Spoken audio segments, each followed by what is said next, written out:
So, very good morning, church. Okay, but today I want to go into the book of Mark, and it's about the story where Jesus calmed the storm. If you go into Mark 4, verse 35, it says, "On the same day when everything had come, he said to them, 'Let us cross over to the other side.'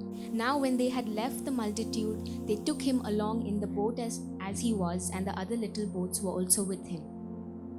And a great windstorm arose, and the waves beat into the boat so that it was already filling.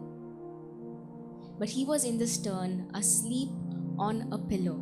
And how many of us know this story very well? And it's so amazing to think that Jesus slept in a storm and all the disciples were panicking. And many of us look at Jesus and say, how can he just be sleeping when all his disciples were suffering? They were having these anxiety attacks and panic attacks. Their life was in danger. But you know why Jesus could sleep?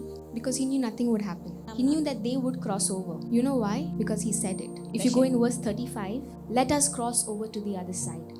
Jesus is saying that we are crossing over. His word said that we are crossing over. And how many of us know that the word of God stands strong? Nothing can come against it. In Psalm 119 verse 89 it says, "Your word, O Lord, is eternal. It stands firm in the heavens." This speaks of the authority that God's word has. This means that nothing can come against the word of God. If he said it, it will happen. No storm, nothing can come against it. The disciples couldn't sleep in the storm because they looked at their circumstance rather than standing on the word of God. That's why when Jesus asked them, "Oh, you of little faith, why didn't you have faith in me that I will take you across?" How many times do we sometimes lack faith in the word of God? "Oh, you of little faith, do you not know that God said if he clothes the lilies, he will clothe you? Then why do you worry about tomorrow? Oh, you of little faith, do you not know that when you go to the deepest waters and the darkest valleys, God will be with you? Then why do you fear?" If God has given you through his strength that you will be an overcomer, why do we fear?